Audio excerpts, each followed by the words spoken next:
My sister and I graduated from college together, but my parents only paid for my sister's tuition. She deserved it, but you didn't.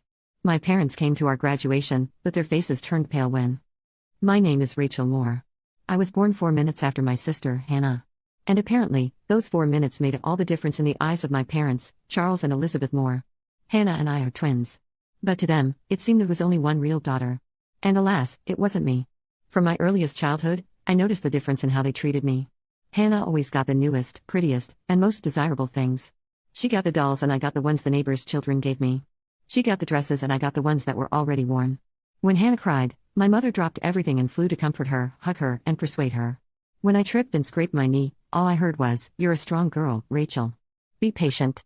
I was given a paper napkin and sent off to play again. As a child, I began to understand that in order to be noticed, I had to do something extraordinary.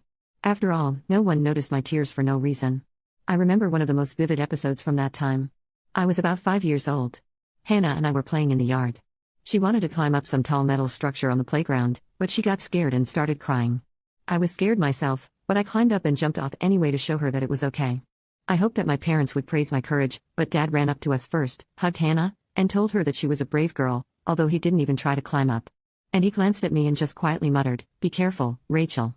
You know you can hurt yourself." And that was it. No pride in me, no approval. Perhaps this became the model of our relationship for many years to come. The more I tried to prove that I deserved attention, the more indifferent they became. But Hannah could smile, do some insignificant thing, and my parents would immediately shower her with praise. I carefully hid my jealousy. It is difficult for a child to understand why he gets less love. I cried at night, hugging the shabby teddy bear that my grandmother gave me. My grandmother was the only one who always looked at me with warmth. She lived in another city, so we rarely saw each other. But every time she visited, I was bathed in the warmth that, alas, my mom and dad could not give me. When we went to school, everything became even more noticeable. Hannah was always praised for her efforts. For example, she had a craft made of cardboard and paper, quite ordinary, with many flaws. But my mother shouted, "This is just a masterpiece, Hannah. How did you do it so beautifully? Oh, you're so clever." At the same time, I had my first successes in writing. I received certificates in drawing competitions, wrote short stories for which my teachers noted me. But at home, this only caused a cold reaction. "Well, yes. Well done, Rachel. But watch out. Don't get cocky." I heard some kind of tension in these words, as if my mother did not even want to admit that I was capable of success without their support. I studied hard, avoiding complaints and showy whining because I realized it was useless. One day, when I was about 10, Hannah and I brought in our report cards. I had straight A's, and she had a couple of good grades between the C's and B's. My parents, looking at my A's, just nodded, "Well, you're a smart girl. It's clear." And looking at Hannah's report card, they exclaimed, "Wow, 3 B's. Great, Hannah. We're proud of you." I remember how my heart sank. It seemed as if the award for my hard work had been given to someone else. And this happened over and over again. The older we got, the more obvious the gap in our family became. My parents believed that Hannah needed their attention. She was more sensitive, more tender, more vulnerable. And I, in their opinion, could stand up for myself. "You'll figure it out yourself. You'll find a way out yourself," and so on in the same spirit. At some point, I resigned myself to the fact that I wouldn't have much support from my parents, but resigning myself doesn't mean giving up. On the contrary, it pushed me forward every time, even more stubbornly, constantly proving not so much to them as to myself that I'm worth something. When Hannah and I were finally approaching graduation, the question of choosing a college arose. We both decided to study accounting. It turned out to be an amazing coincidence. This interest in numbers, finances, and reporting was awakened in me because I loved order and precision. In Hannah, I never noticed any particular desire for such sciences, but she said, "Well, this is a popular profession, and then we'll see." My parents took this very seriously. They paid for her education in full and at once so that Hannah doesn't have to worry about anything during her studies. Let her focus on her studies. And to me, as soon as the conversation turned to money for education, they said, "You're smart, Rachel. You can probably get a grant and earn some extra money if necessary. You won't be lost." On the one hand, I was offended that they were spending fabulous sums on my sister and I had to fight for every scholarship and grant with my own efforts. On the other hand, this was what gave me another push not to give up. I thought if they are sure that I am strong, then I will prove how strong I can be. And I began to draw up documents for grants, apply for all kinds of scholarships, look for vacancies for students in order to cover at least part of the expenses myself. We both went to the same college, although we lived there in completely different ways. Hannah lived in a spacious room on campus. Her parents regularly sent her money for everything from textbooks to clothes and entertainment. She hung out with classmates, went to parties, led a cheerful and carefree life. I found a modest room in a dorm, worked part-time in the library in the evenings, then sometimes worked there as a cleaner. I joined a small program where students could clean rooms for a fee. Sometimes I washed the floors in the hallways of the dorm. And I did all this at those hours when most of my classmates were resting. And in the breaks that I snatched for myself, I studied, read tons of literature on accounting, financial analysis, taxation. Even though I was terribly tired, I realized this is my only way to achieve something. No one will hand me what I want on a silver platter. My sister never noticed it. When we crossed paths in the cafeteria or on the playground in front of the building, she would say with a hint of pity, "You look tired, Rachel. Maybe you should manage your time better instead of running around everywhere." And I would smile back, trying not to show any resentment or anger because I understood this was my decision. I chose this path and an inner voice would say, "Hang in there, Rachel. You have everything ahead of you." Several semesters passed. I gradually settled in, realized that in addition to my main studies, I needed to think about my career in advance. So, I went to various internships. I got into a local audit firm where, albeit formally, I was on duty. I brought coffee, copied documents, helped sort papers. In return, I received invaluable experience of immersion in the real sphere. Gradually, they began to allow me to do small tasks that required certain skills. I happily took on everything. Many students from our college not only did not try to get a job there, they simply thought it was impossible because such interns are usually taken from more famous universities. But I knocked on doors asking for a chance and I was lucky. When my first summer in college ended, I learned about the opportunity to study fast and take some of the CPA exams early. I realized that if I worked like a horse, I could pass some of the exams before graduation. And again, no one around me believed that this was possible for a regular student, but I was confident in myself. I had the strength. Around the same time, I met Professor McLaughlin at an elective. He taught an additional course on international financial reporting standards. I signed up for it although the course was difficult and very extensive. On the first day of classes, he came up to me after the lecture and asked, "Rachel, you have quite a strong base. Where did you study before?" "Well, not really anywhere in particular. I just read a lot to study. Try to figure it out." "Do you like accounting?" "Yes, very much. I believe that order in numbers creates order in both business and in minds." What a surprising formulation. He smiled. "I'm looking for an assistant who could help me prepare materials, sometimes check students' work. If you're interested, let me know." "Of course, I'm interested. I'll be very happy." Euphoric with this new opportunity, I went back to my room and happily called my mother. I was still hoping that some praise would break through their usual cold approval. But my mother responded, "Well, that's good, Rachel. But Hannah told me that she was invited to a party at a professor's country house, and there will be a lot of high society people there, so she has her own pride." "You're both doing well," I sighed heavily. The situation was like this. I was an assistant to an accounting professor and my sister was going to a party, but for Mom and Dad, it was an equal success. Perhaps it will always be like this for them. One evening, while I was sitting in the library until closing time, I received an email. The subject line was Benjamin Ford Scholarship Information Letter. I opened it, not immediately understanding what it was about. It turned out to be a national program, very prestigious in the field of accounting. Each year it is awarded to only 5 students in the entire country.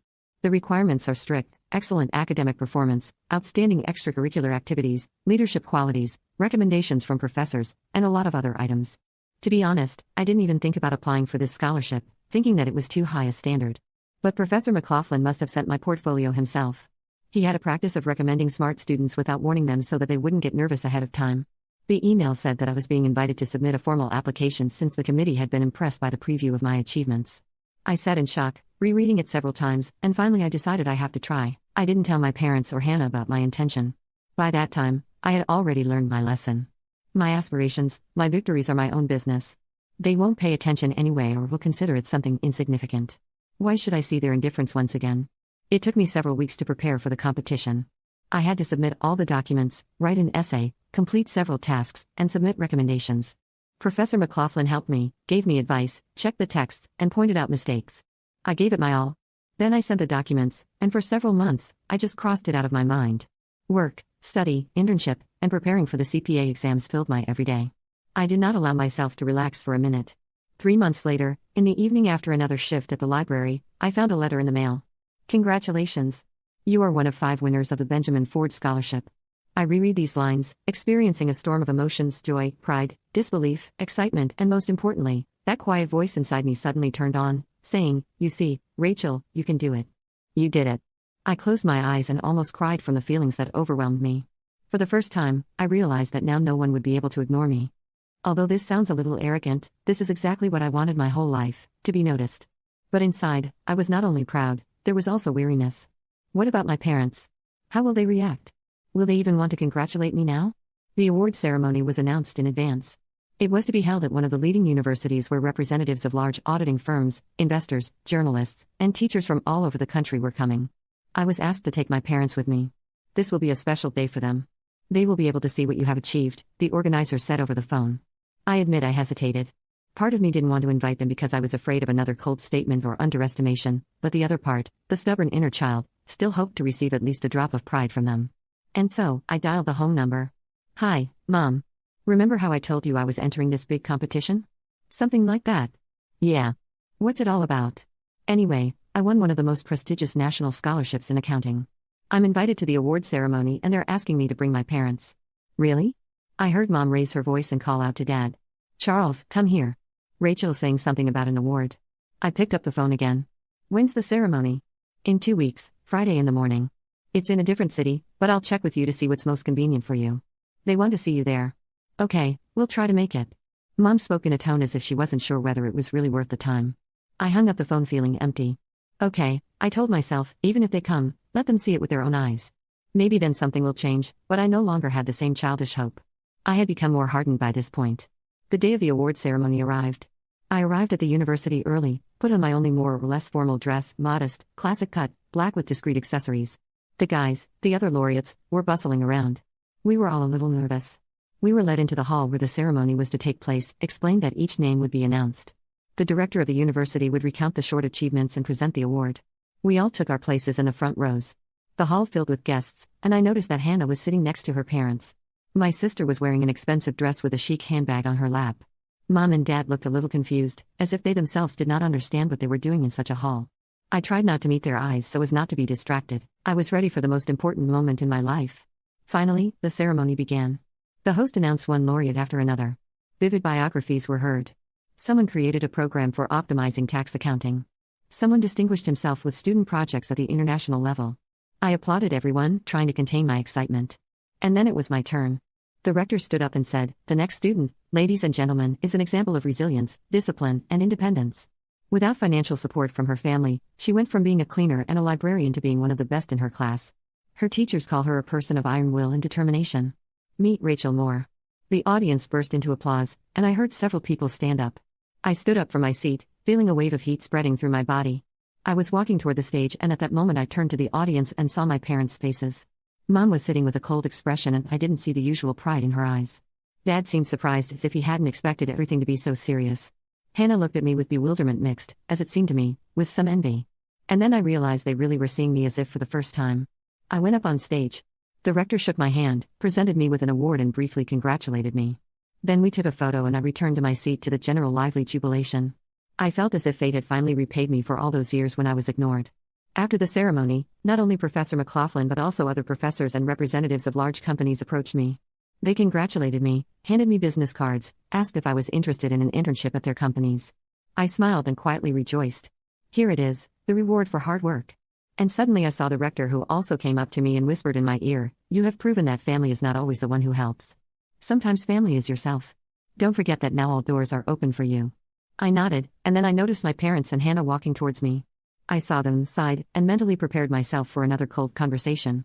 "Rachel," Mom said, trying to smile. "Congratulations. You're great, I guess. But why didn't you tell me it was that serious? Have you ever listened?" I answered simply. I thought there was little aggression in my words, more weariness and release from years of expectation. Mom frowned and Dad started to say something. "We always believed that you were capable of so many things, but we didn't know that you needed help. We thought you could handle it yourself." "You never asked if I needed help," I said. "I said it suited you to think that Rachel can do anything. But sometimes I wanted someone to support me too." "Well," Mom looked at Hannah, confused. She stood silently looking from me to my parents. Then Hannah tried to interject. "Listen, Rachel, I didn't know you were applying for this scholarship. I thought your college was paid for, too." "Really?" I looked into her eyes. "Have you ever wondered how I pay for my studies and rent? Has it ever occurred to you that you and I live different lives?" Hannah made a helpless gesture. "I guess I was too busy with my own life." "Exactly. And you were all fine with it. However, I don't want to sort things out now. I don't need your approval anymore." I turned my back to them. Usually in such scenes in books, the main character starts crying, but I was calmer than ever. So many emotions were boiling inside me, but they were not about my family. They were about me. It suddenly became clear to me. This is the moment when I finally stopped trying to achieve their love, stopped cherishing this childhood dream. Someday they will see how good I am. That evening, the university held a small reception in honor of the awardees. Investors, teachers, students, and some parents came. Mine stayed too. I only crossed paths with them by chance at the refreshment table. One of the future employers, a representative of a large auditing firm, came up and said, "Miss Moore, we'd like to discuss a possible job offer. We're impressed with your accomplishments and references. Can you come to our table?" I saw my family at the other end of the room. Mom, Dad, and Hannah were standing there embarrassed, looking in my direction, but not daring to approach. And I went to the table with the investors and we began to talk animatedly about the future that I might be offered a starting position as a junior auditor in the New York office. That was my goal, to break into a big city, into a cool office, and engage in real audit practice. The next day, there was a scholarship dinner for the recipients and my parents decided to attend. At dinner, my mother tried to start a conversation. "Rachel, we know we may not have been the most thoughtful parents, but we really do love you and Hannah equally. Maybe we just haven't had our priorities straight. It's not about love, Mom. It's about how I've always felt like I had to earn your praise, while Hannah always got it by default. I tried, but you didn't see it. It doesn't matter anymore. I'm no longer used to asking." Dad sighed and extended his hand as if he wanted to pat me on the shoulder. "Forgive us, daughter. We didn't notice that you were suffering so much. I don't want to quarrel now. Just accept that everything is different now. I'm not offended. I'm just making a choice in my own favor." Hannah sat a little to the side, fiddling with her napkin. Occasionally, she glanced up at me as if she couldn't believe that I was the same quiet Rachel who always got the short end of the stick. I saw confusion in her eyes and a hint of envy because now I was the center of attention in the room where she had always thought she belonged and she clearly didn't like it.